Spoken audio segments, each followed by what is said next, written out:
요한복음 11장 1절에서 27절 말씀. 저와 여러분들이 긴 말씀이지만 너무나 잘 아는 스토리죠. 11장 1절에서 27절까지 한 절씩 교독하겠습니다. 어떤 병자가 있으니 이는 마리아와 그 자매 마르다의 마을 베다니에 사는 나사로라. 이 마리아는 향유를 주께 붓고 머리털로 주의 발을 닦던 자요, 병든 나사로는 그의 오라버니더라.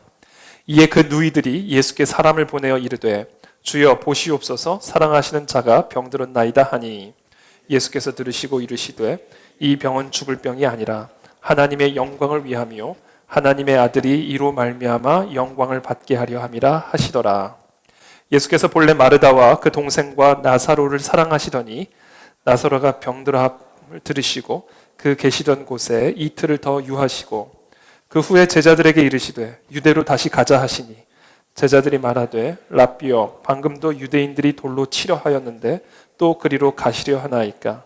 예수께서 대답하시되 낮이 12시간이 아니냐?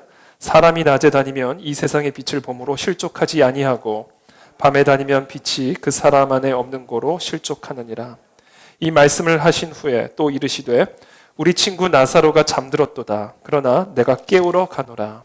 제자들이 이르되 주여, 잠들었으면 낫겠나이다 하더라. 예수는 그의 죽음을 가리켜 말씀하신 것이나 그들은 잠들어 쉬는 것을 가리켜 말씀하신 줄 생각하는지라. 이에 예수께서 밝히 이르시되 나사로가 죽었느니라. 내가 거기 있지 아니한 것을 너희를 위하여 기뻐하노니 이는 너희로 믿게 하려 함이라. 그러나 그에게로 가자 하시니, 디두모라고도 하는 도마가 다른 제자들에게 말하되 우리도 주와 함께 죽으러 가자 하니라. 예수께서 와서 보시니 나사로가 무덤에 있은지 이미 나흘이라. 베다니는 예루살렘에서 가깝기가 한 오리쯤 되매 많은 유대인이 마르다와 마리아에게 그 오라비의 일로 위문하러 왔더니, 마르다는 예수께서 오신다는 말을 듣고 곧 나가 맞이하되 마리아는 집에 앉았더라. 마르다가 예수께 여짜오되 주께서 여기 계셨더라면 내 오라버니가 죽지 아니하였겠나이다. 그러나 나는 이제라도 주께서 무엇이든지 하나님께 구하시는 것을 하나님이 주실 줄을 아나이다. 예수께서 이르시되 네 오라비가 다시 살아나리라. 마르다가 이르되 마지막 날 부활 때에는 다시 살아날 줄은 내가 아나이다. 예수께서 이르시되 나는 부활이요 생명이니 나를 믿는 자는 죽어도 살겠고 무릇 살아서 나를 믿는 자는 영원히 죽지 아니하리니 이것을 네가 믿느냐. 함께 읽습니다. 이르되 주여, 그러하외다. 주는 그리스도시요 세상에 오시는 하나님의 아들이신 줄 내가 믿나이다. 아멘.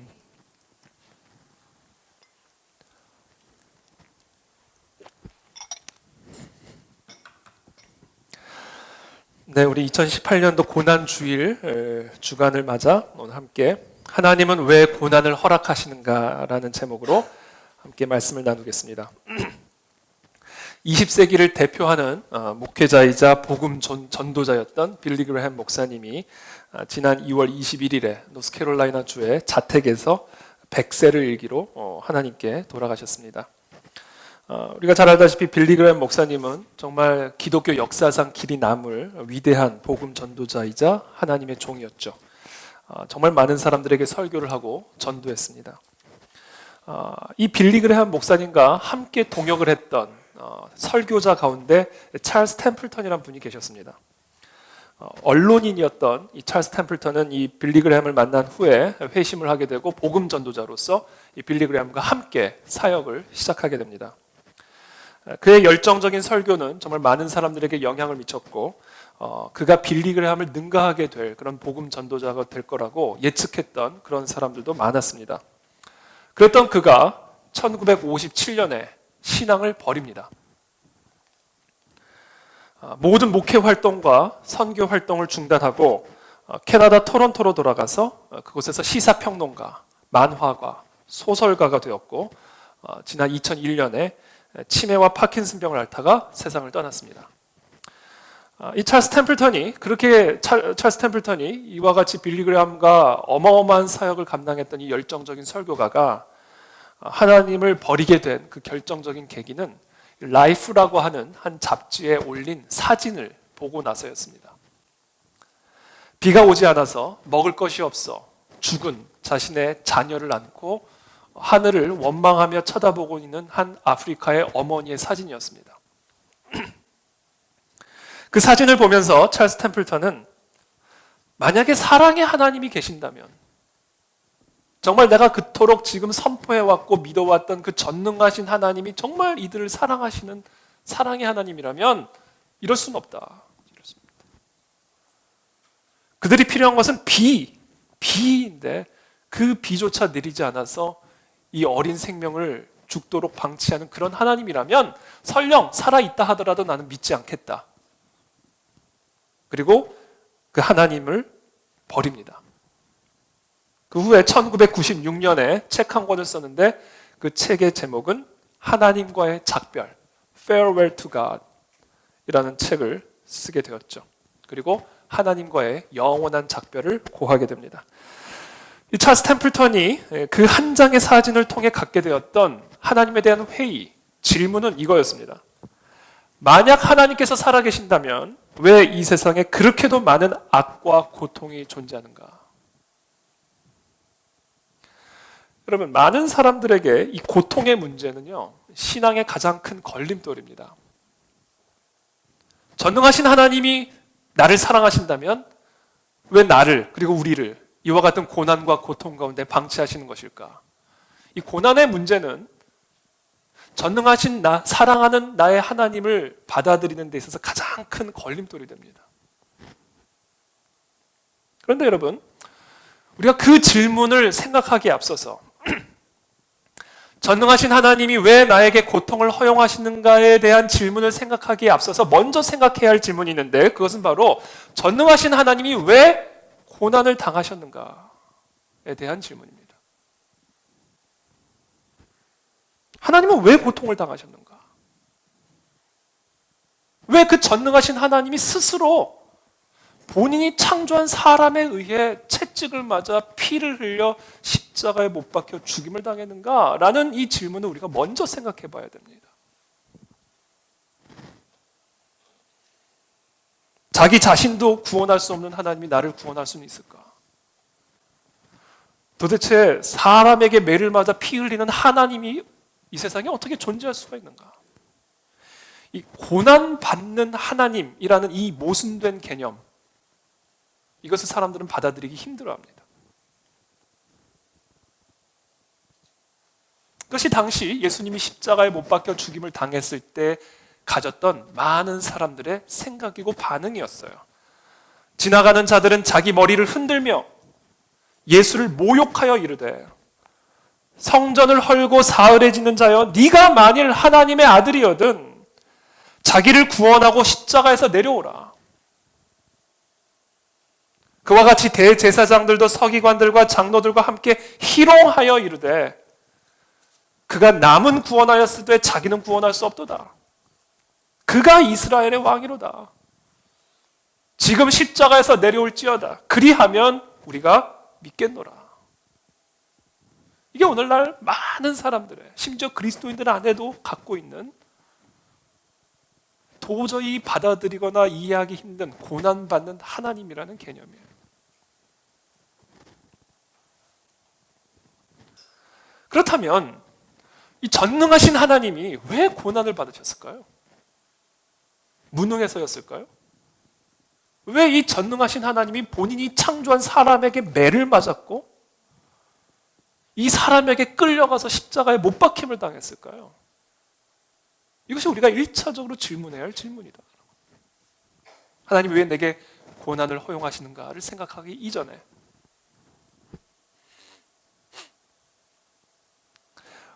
전능하신 하나님이 고난을 당하신 그 이유를 마태복음 26장에서 주님은 이런 식으로 말씀하십니다.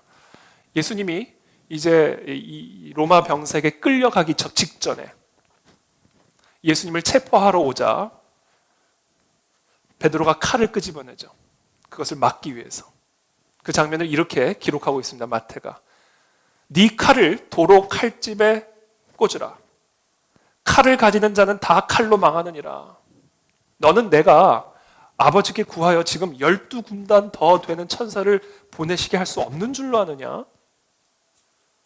내가 만일 그렇게 하면 이런 일이 있으리라 한 성경이 어떻게 이루어지겠느냐 하시더라. 여러분, 우리가 이 예수님의 말씀을 통해서 분명히 하나 확인할 수 있는 것은 하나님이 고난을 당하신 이유는 무능하거나 연약해서가 아니었어요. 하나님은 지금 그 순간 12군단이나 더 넘는 천군 천사를 보내서 이들의 체포를 막고 심판할 수 있는 권세를 갖고 계셨던 하나님입니다. 그렇게 내가 할 수 없는 줄 아느냐? 칼 집어넣어라. 내가 고난을 받아야 하는 이유, 내가 이와 같은 권세와 권위를 갖고 있음에도 불구하고 내가 그 권세를 다 내려놓고 체포를 당해야만 하는 이유는 내 말을 성취하기 위함이다. 내 말을, 내 뜻을 성취하기 위함이다. 그러니 그 칼을 도로 집어넣어라. 하나님이 고난을 당하신 이유는 하나님의 뜻을 이루기 위함이었습니다. 하나님의 주권 아래서 하나님의 뜻을 성취하기 위해 하나님에 의해 허락된, 허용된 고난이었습니다. 그렇다면 그 뜻이 도대체 무엇이었을까? 그 뜻을 요한 1서 4장 10절에서 이렇게 말씀하십니다. 하나님이 우리를 사랑하셔서 우리 죄를 속하기 위하여 화목제물로 그 아들을 보내셨기 때문이다라는 거예요. 하나님이 왜 십자가에서 고난을 받으셨다고요? 우리를 사랑하셔서 우리의 죄를 대속하기 위하여 화목제물로 오셨다라는 겁니다. 이것이 하나님이 고난을 당하신 이유요 목적이었다라는 겁니다. 화목제물이라는 개념을 여러분들이 좀 이해하셔야 됩니다. 화목제물. 이 화목제물이라는 건 뭐예요? 이 화목제물이라는 개념이 잘 나타나 있는 우리 전래 동화가 하나 있습니다. 그 여인의 성은 심이에요. 심. 뭐죠? 청입니다. 청이. 심청이. 아버지가 장님이죠. 어느 날 스님이 공양미 300석을 부처님에게 바치면 아버지의 눈을 열어주겠다. 이 공양미 300석을 어떻게 벌어야 되나 고민하고 있는 이 가난한 심청에게 어느 날 광고가 하나 들려옵니다. 인왕수에 살고 있는 용왕님이 지금 매우 진노하셔서 폭풍우가 몰아치는데 그 용왕님의 진노를 다스리기 위한 인신 제물을 구하고 있는데 그 인신 제물로 헌신하는 자에게 공양미 300석을 주겠다라는 광고를 듣게 되죠. 그 광고를 들은 이 심청이 인신 제물로 인왕수에 바쳐짐으로 공양미 300석을 얻게 되고 아버지의 눈이 열린다라는 심청이 화목제물이었어요. 이 화목제물이라는 개념을 토대로 많은 종교들이 일어납니다. 하나님이 태초에 타락한 이 인간, 하나님의 진노를 일으킨 이 인간의 죄를 대속하기 위한 이 화목제물의 개념이 사실 어떻게 보면 모든 문화와 모든 사람들의 DNA 안에 다 깔려 있는 거죠.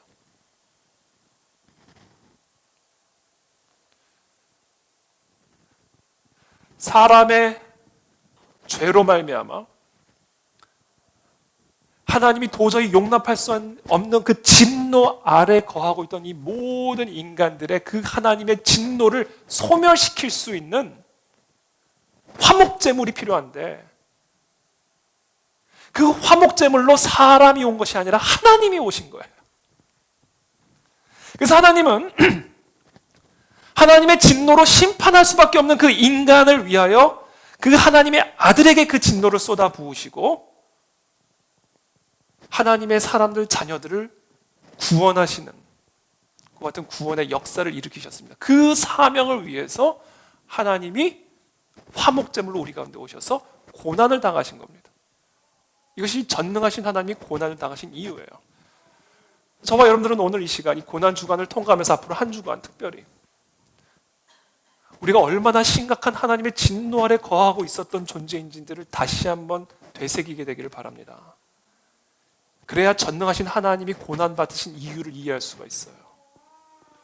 우리 모두는 하나님의 진노 아래 거했던 영원한 심판 가운데 있었던 자들입니다. 그러나 하나님이 화목제물로 오셔서 우리를 대신하여 십자가에서 죽으심으로 하나님의 진노를 소멸시키고 우리 모두를 하나님의 자녀가 되는 권세를 얻게 하셨다.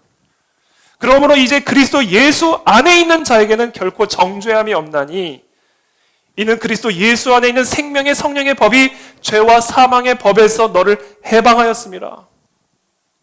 율법이 육신으로는 말미암아 연약하여 할 수 없는 그것을 하나님은 하시나니 곧 죄로 말미암아 자기 아들을 죄 있는 육신의 모양으로 보내어 그 육신의 죄를 정하사 우리 모두를 하나님의 자녀가 되는 권세를 누리게 하셨다.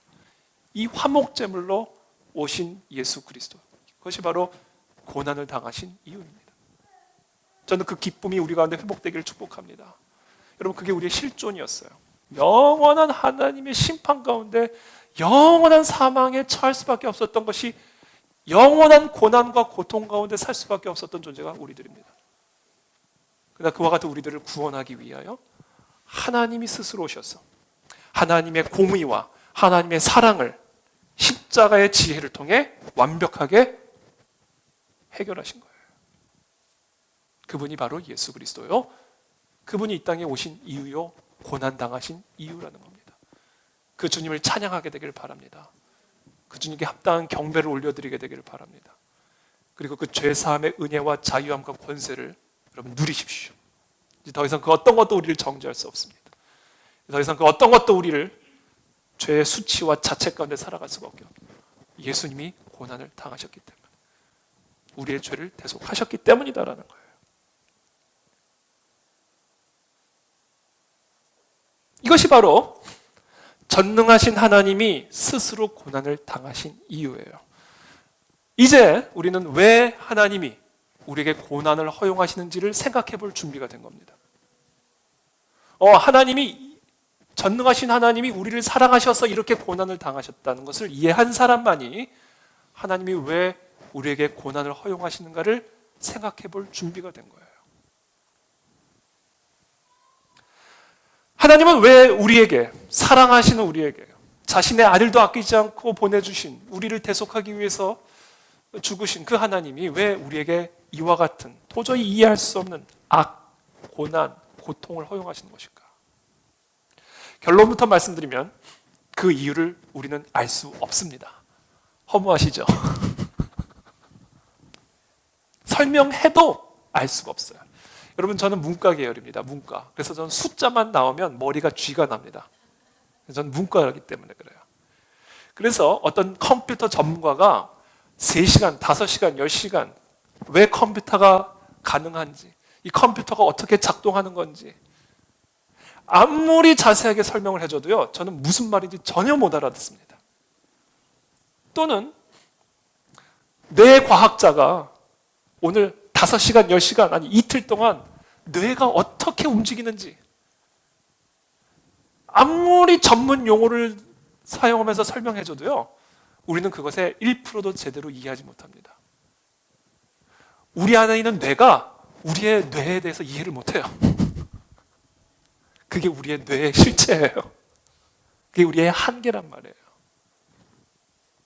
그래서요, 하나님이 이 땅에서 일어나는 모든 일들을 아무리 시시콜콜하게 설명을 해주셔도요, 이해를 못해요. 그게 우리의 한계란 말이에요.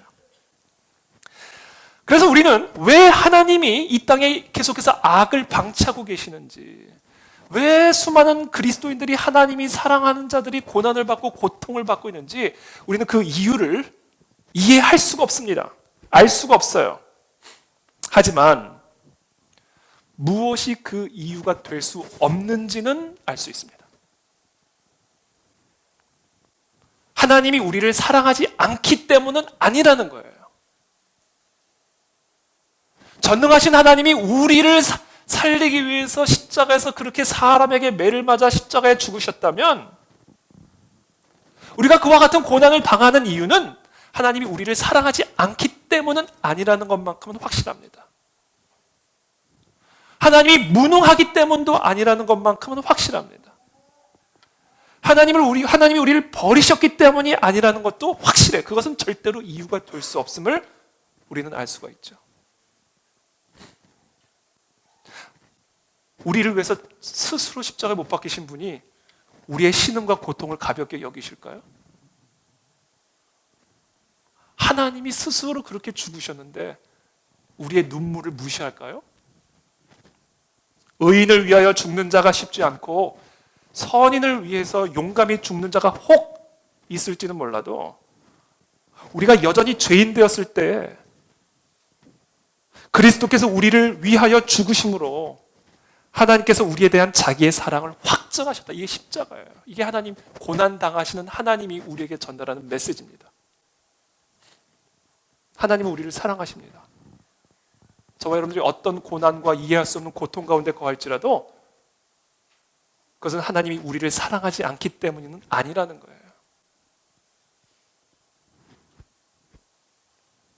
이 같은 사실은 고난과 관련하여, 우리가 당하는 고난과 관련하여 아주 중요한 진리를 하나 가르쳐 줍니다. 나를 위해서 십자가에서 죽으실 만큼 나를 사랑하는 그 전능하신 하나님이 나에게 고난과 고통을 허락하신다면 우리가 당하는 모든 고난 안에는 하나님의 선하신 뜻이 있다라는 거예요. 우리를 사랑하셔서 우리를 위한 하나님의 뜻이 내 눈에는 그렇게 흉측해 보이는 그 고난과 고통 안에 있다라는 거예요. 예수님이 십자가에 못 박혀 죽임을 당하는 모습을 보면서 그 안에 어떤 선한 뜻이 있을 줄 누가 알았겠습니까? 다 희롱하잖아요. 하나님이 십자가에 못 박혀 죽는다? 이게 말이 되냐? 모욕하잖아요. 근데 그 안에 하나님의 공의와 하나님의 사랑이 완벽하게 한 몸을 이루는 지혜가 담겨져 있었잖아요. 그와 같은 우리를 위한 하나님의 놀라운 섭리와 뜻이, 사랑이 우리가 이해할 수 없는 그와 같은 고난과 고통 안에 담겨져 있다는 것, 이것이 확실하다라는 거예요. 저는 그것을 다시 한번 확실하게 받아들이게 되기를 축복합니다. 우리에게 필요한 것은 바로 이 안정감이에요. 안정감. 왜 나에게 고난을 주셨을까? 하나님은 왜 이러실까?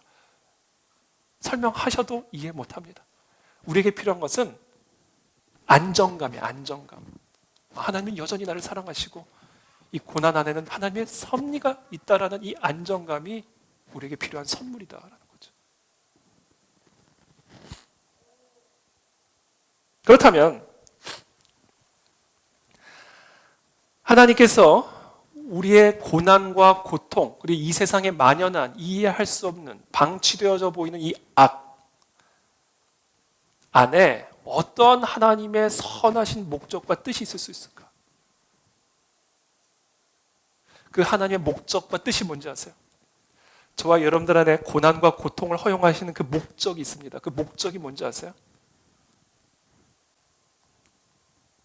하나님은요, 우리의 고난을 통하여 영광을 받으십니다. 그것이 하나님의 우리에게 허락하신 고난 안에 담겨져 있는 목적이에요. 우리가 고난을 받음으로 하나님은 영광을 받으십니다. 이렇게 냉랭한 분위기는 제가 처음 느끼는 아마 여러분들 마음속에 이런 생각이 들 거예요. 아니, 도대체 어떤 하나님이길래 나의 이 고통을 통해 영광을 받으시나?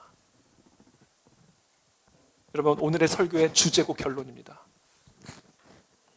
하나님은 저와 여러분들의 고난을 통하여 영광을 받으십니다. 고난 가운데 있을 때 하나님은 영광을 받으셔요.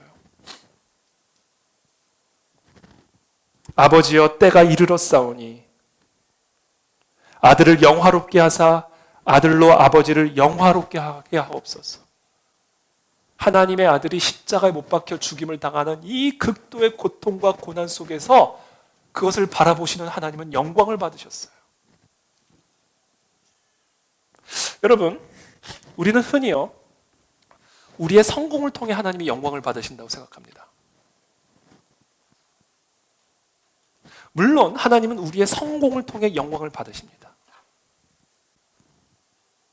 하나님의 말씀에 열심히 순종하고 새벽마다 밤마다 철야기도 하고 금식기도 하고 열심히 교회를 섬겼더니 하나님이 우리의 자녀도 축복하시고 우리의 사업도 축복하시고 내 이름도 세상에서 더 높아져서 여기저기서 간증을 하고 그와 같은 우리의 삶의 모습, 삶의 아름다운 열매들을 통해 하나님은 분명히 영광을 받으십니다. 그러나 하나님이 우리의 성공을 통해서만 영광을 받으신다고 생각하는 것은 큰 오산입니다. 하나님은 우리의 고난을 통해서 영광을 받으십니다. 하나님은 예수의 십자가 고난을 통해 영광을 받으셨어요. 그 마찬가지로 우리가 그와 같은 고난을 받을 때, 그 그리스도의 고난에 참여할 때 하나님은 영광을 받으신다. 그렇다면 우리의 고난을 통해서 하나님이 영광을 받으신다. 이게 과연 무슨 의미인가? 좀 추가적인 설명이 필요하죠. 하나님의 영광이 뭔지부터 이해하셔야 됩니다. 하나님의 영광이 뭐죠? 하나님의 영광이란 하나님의 하나님 되심이 드러나는 겁니다. 그게 하나님의 영광이에요. 하나님의 영광스러움은 하나님의 실체, 하나님의 본질이 드러나고 그 실체 앞에 모든 백성들이 그에 합당한 경배를 올려드릴 때 하나님은 영광을 받으십니다. 자, 하나님의 하나님 되심이 뭘까요? 하나님은 어떤 분이신가요? 하나님은요, 모든 것을 초월하시는 무한하신 분이에요. 그분이 하나님이시고 그것이 하나님의 영광입니다. 우리의 지혜를 초월하시는 하나님, 우리의 생각을 초월하시는 한계가 없으신 무한하신 하나님, 그것이 바로 하나님의 영광이에요. 그 무한한 하나님의 초월함이 드러날 때 하나님은 영광을 받으셔요.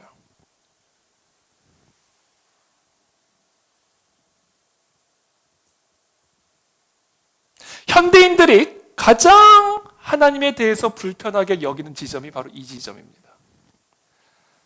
이해가 안 된다는 거예요, 도대체. 내 머리로는.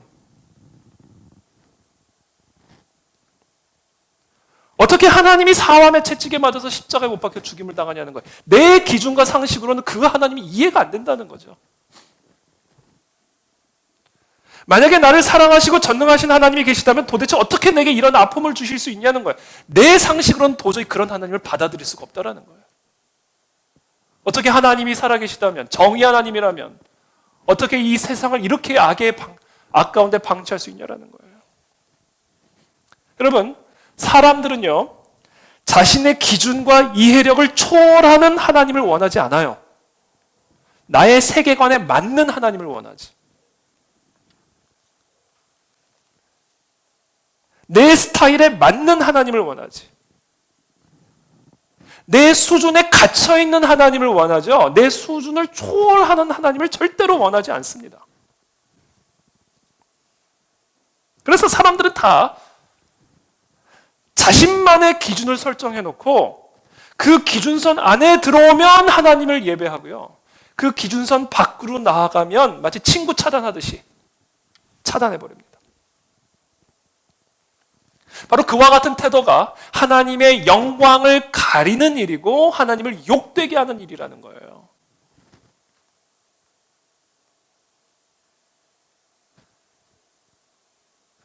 그래서 우리가 참 하나님을 만나려면요, 내가 만들어 놓은 하나님이 다 파괴되어야 됩니다. 하나님은 이래야 돼. 내가 생각하는 하나님, 내가 경배하는 하나님은 마땅히 이렇게 해야 해라고 여기는 그 기준과 한계가 완벽하게 부서져야 됩니다. 내 상식, 내 기준, 내 희애, 내 능력, 내 경험, 내가 모든 것을 재단하고 결정하고 차단하고 허용하고 하나님은 이래야 돼, 진리는 이래야 돼, 교회는 이래야 돼, 내가 하나님인 거예요. 그와 같은 분들은 말로는 하나님께 영광을 돌리지만 하나님의 영광을 가리는 사람들이에요. 그러므로 나를 통해서 하나님의 영광이 드러나고 하나님께서 영광을 받으시기 위해서는 내가 만들어 놓은 하나님의 형상, 내가 만들어 놓은 그 모든 기준, 하나님이 따라가야만 하는, 내가 만들어 놓은 모든 한계와 설정들이 다 부셔져야 돼요. 그것을 부수는 게 고난이에요. 나의 자아를, 내가 하나님 노릇하고 있는 그래서 하나님이 그것을 따르도록 요구하고 있는 이 나의 자아를 십자가에 못 박는 그 못, 그게 고난이에요. 여러분 가운데 집에 우상 있는 분들 계셔요? 아무도 없죠. 근데 여러분들의 마음 안에는 다 우상이 있다고요, 지금. 하나님이 이렇게 해야지. 어떻게 이렇게 안 하실 수가 있어? 하나님이 살아계신다면 이걸 해야지. 그거를 다 산산조각 파괴시키는 망치, 그게 고난이라고 하는 망치예요. 그래서 하나님은 우리의 고난을 통해 영광을 받으시는 겁니다. 도저히 납득할 수 없고 이해할 수 없는 그 고난과 고통이라는 그 순간을 통해 내가 만들어 놓은 기준, 내가 만들어 놓은 하나님의 형상들이 산산조각 나면서 비로소 내 삶에 하나님의 실체, 나의 지혜를 뛰어넘는, 나의 기준을 뛰어넘는, 나의 모든 것을 초월해 계시는 그 여호와 하나님의 실체가 내 안에 드러나게 되고 나는 그분 앞에 합당한 예배와 경배를 올려드리게 되는 거예요. 그래서 고난을 통해 하나님은 우리의 영광을 받으시게 된다. 저는 그와 같은 우상의 파괴가 이 고난 주간 가운데 이루어지게 되기를 축복합니다. 저와 여러분들 안에 어떤 우상이 있는지 한번 보십시오. 내가 만들어 놓은 하나님의 형상, 내가 만들어 놓은 하나님의 성품, 내가 만들었고 고집하고 있는 하나님의 뜻. 여러분, 그것 때문에 하나님이 여러분의 삶에서 역사할 수 없는 거예요. 여러분들이 만들어 놓은 그 하나님의 뜻이 하나님을 못 받고 있어서 하나님이 일을 못 하시는 거예요. 그게 하나님의 영광을 가리는 겁니다. 역설적으로 오늘날 그리스도인들이 그렇게 주장하는 하나님의 뜻 때문에 하나님의 영광이 가려지고 있는 거예요. 그게 산산조각이 나는 거예요.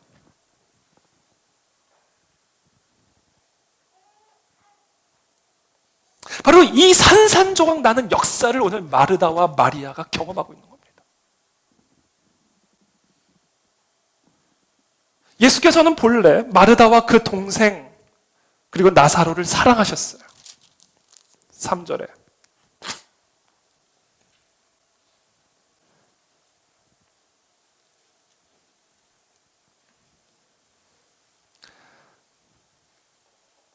그래서 나사로가 죽을 병에 걸렸다는 소식을 이 마리아와 마르다가 사람을 보내어 예수님께 알려줍니다. 5절에 요한복음 11장 5절입니다. 예수께서 본래 마르다와 그 동생과 나사로를 사랑하시더니 나사로가 병들었담을 들으시고 그 계시던 곳에 이틀을 더 유하시고, 아니 사랑하신다면서요. 아니 특별히 이 가족을 사랑하셨다고요, 예수님이. 그렇게 예수님이 특별히 사랑하시고 또 이들이 얼마나 또 예수님을 정성껏 섬겼습니까? 이렇게 예수님이 특별하게 생각하시는 가정 안에 이렇게 심각한 문제가 생겼는데 왜 이틀을 더 유하시냐고요.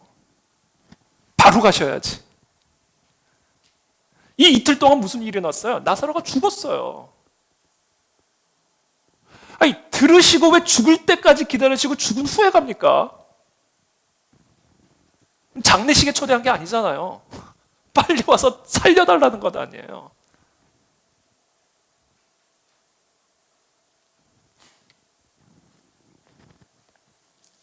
그래서 마리아와 마르다가 상처를 입었습니다. 도저히 이해할 수 없는 고난이죠. 나를 사랑하시는 주님이 어떻게 이렇게 하실 수가 있지? 우리 오라버니가 이렇게 죽을 지경에 되는데 그 소식을 들으시고 이틀을 거기서 일부러 더 거하시고 죽은 다음에, 아니 어떻게 죽어가는 나사로의 심정을 생각해 보세요. 예수님 왜 안 오시는 걸까? 죽어가고 있는 자신의 오라버니를 보았던 이 마리아와 마르다의 심정을 생각해. 예수님이 어디서 뭘 하고 있는 건가 지금? 이분 정말 우리 사랑하는 분이 맞나? 얼마나 배신감을 느꼈겠습니까? 도저히 이해할 수 없는 고난이죠. 그래서 나사로가 죽은 후에 나흘이나 지났어요. 그리고 나서 예수님이 장례식에 오고 있다는 소식을 들은 마르다는 20절에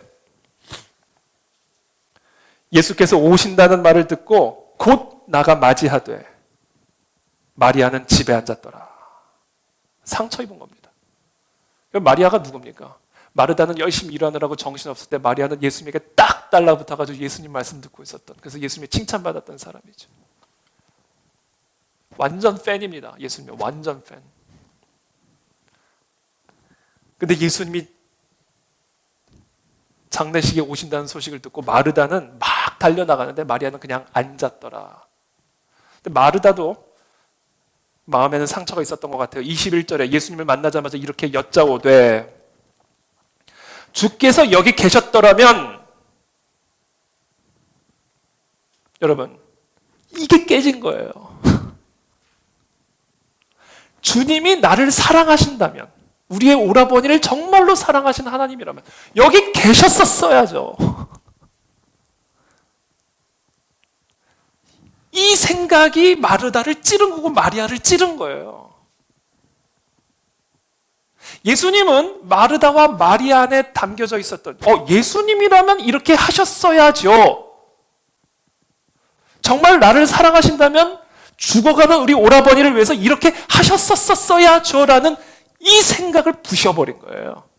일부러 이틀 더 유함으로. 나는 네 스케줄에 갇혀있는 자가 아니다.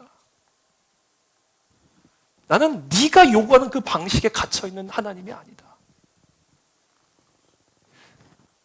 바로 이 마리아와 마르다가 자신의 오라버니를 잃어버리는 이 고난을 통하여 경험하고 있는 사건이죠. 이 사건을 통해 마르다는 다음과 같은 신앙을 고백을 합니다.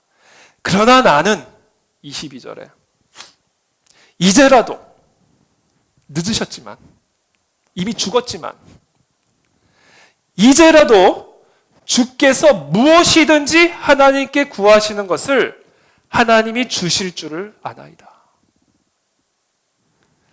그 나의 기준, 나의 방식, 나의 스케줄을 초월하시는 그 하나님 앞에 합당한 기도와 영광을 돌리고 있는 것입니다.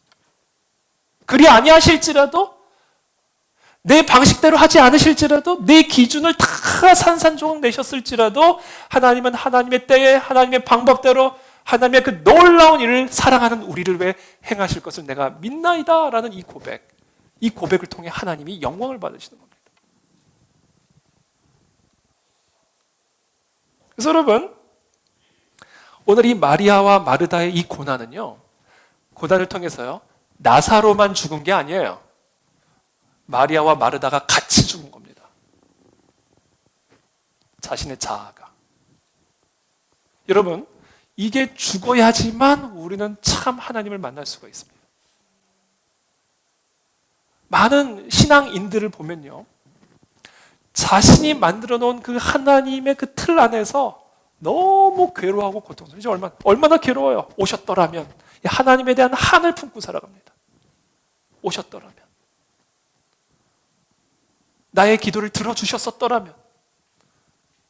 그러니까 많은 신앙인들이요, 신앙생활은 계속해요. 그런데 하나님에 대한 한을 품고 신앙생활을 해요. 그러면 이게 내가 완전히 부셔지지 않을 때 그게 한으로 남아요. 한. 하나님에 대한 상처로 남아요. 그래서 그때부터는요, 모든 신앙이 삐뚤어집니다. 교회에 대해서도 삐뚤어져요. 다 삐뚤어요. 계속 신앙생활은 해요. 떠날 수는 없죠.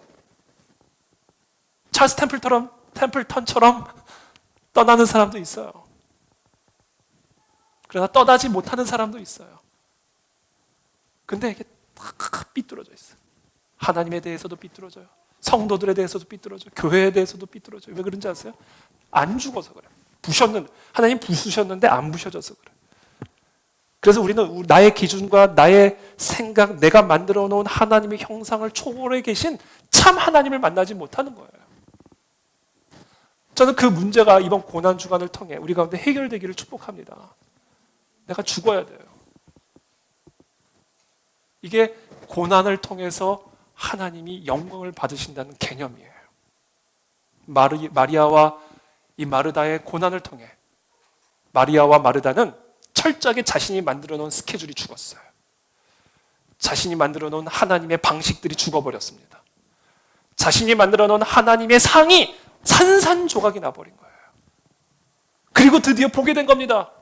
부활이요, 생명이요. 그를 믿는 자는 죽어도 살겠고 세상에 오시는 참 하나님의 아들이신 줄 내가 믿나이다. 이와 같은 신앙의 회복이, 영광의 회복이 고난을 통해서 이루어지게 되기를 축복합니다. 그래서 우리에게 고난이 주어지는 이유예요. 무능해서도 아니에요. 우리를 사랑하지 않으셔서도 아니에요. 참 하나님을 만나게 하기 위함입니다.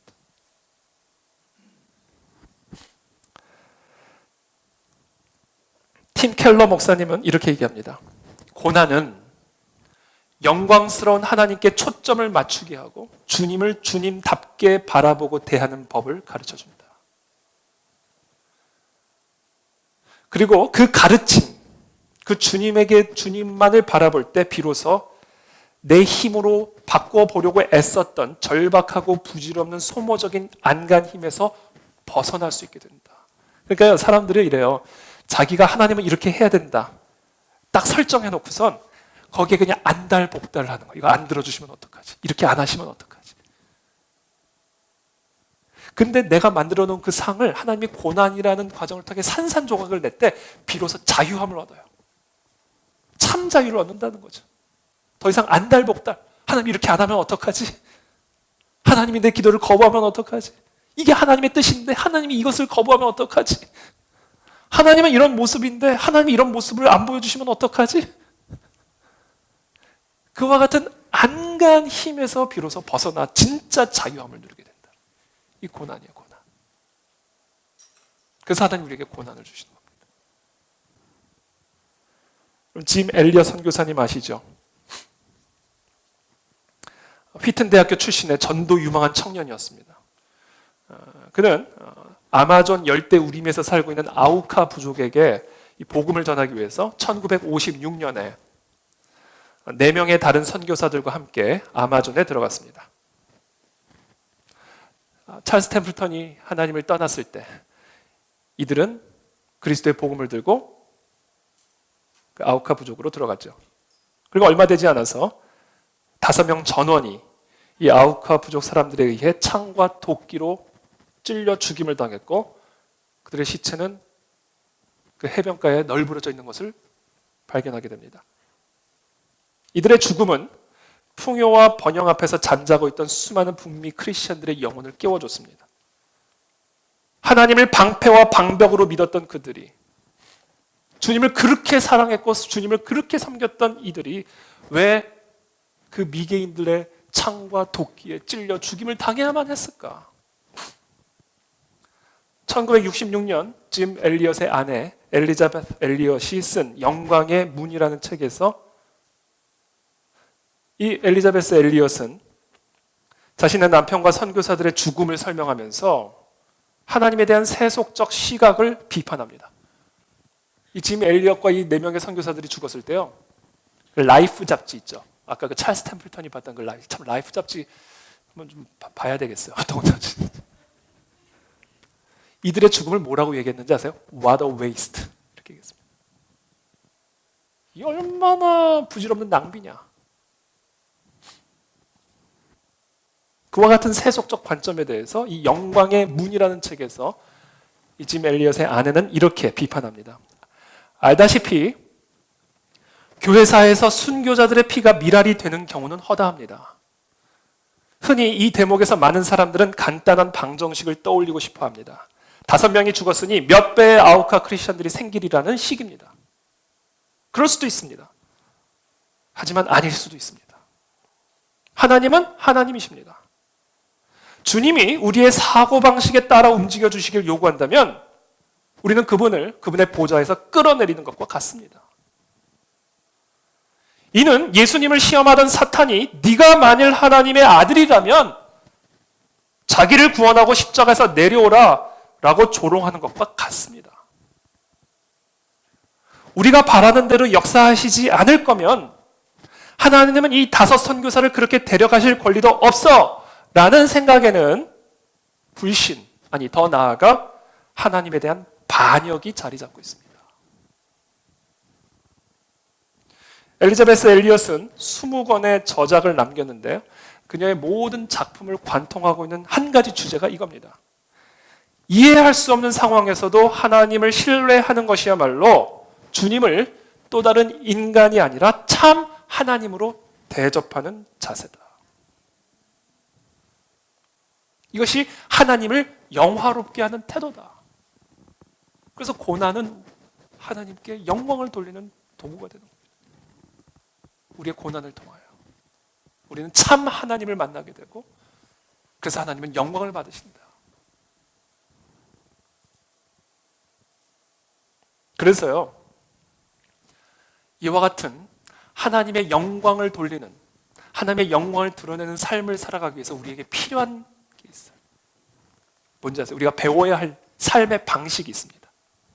그것은 뭐냐면요, 답 없이 살아가는 방법이에요. 답 없이 사는 거예요, 그냥.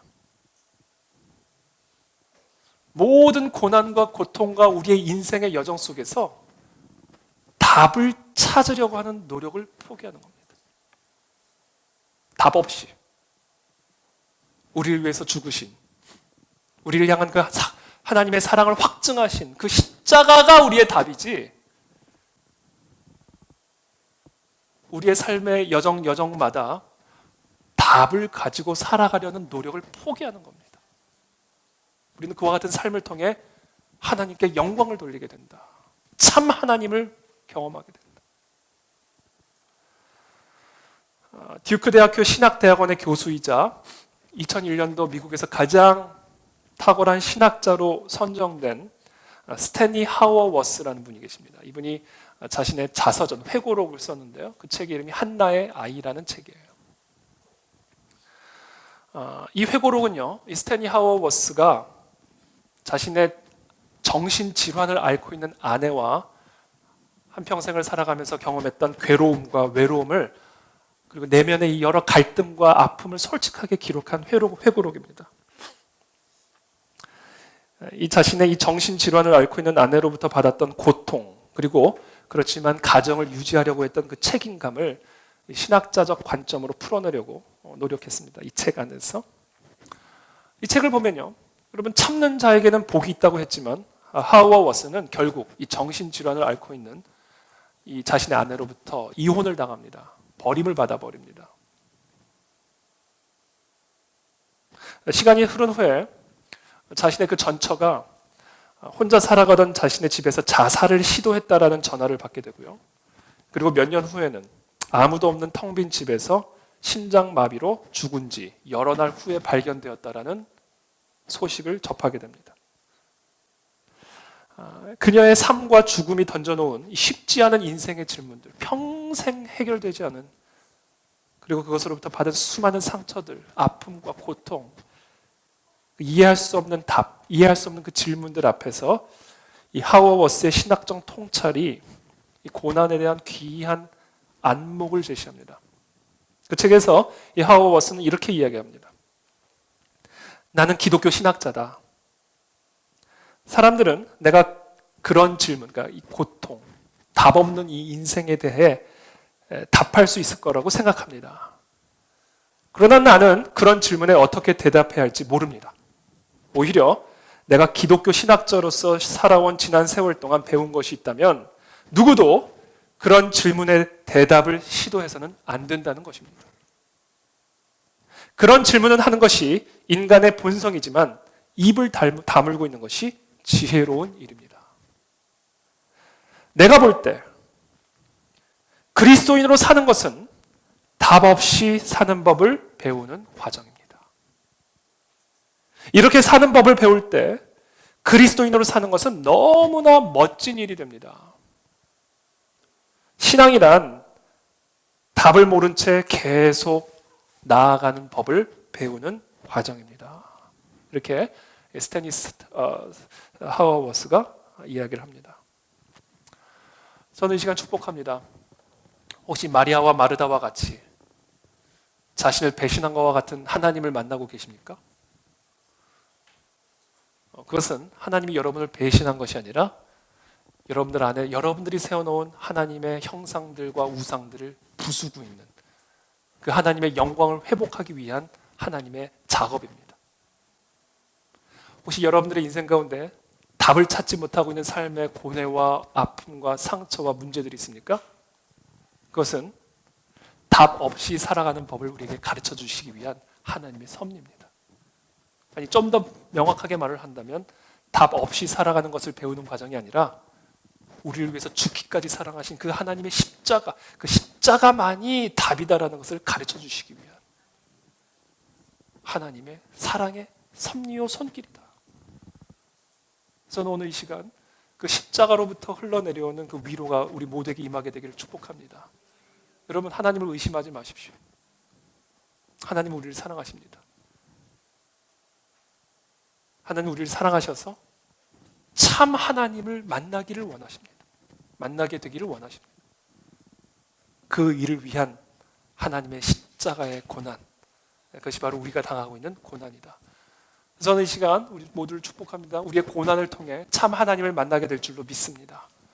오늘 마리아와 마르다가 참 하나님, 부활하신 하나님, 죽은 자도 다시 살리신 그 하나님을 만나고 그 하나님께 합당한 영광을 올려드렸던 것처럼 그와 같은 놀라운 십자가의 영광이 우리의 모든 삶의 여정마다 회복되어지기를 예수님의 이름으로 축복합니다.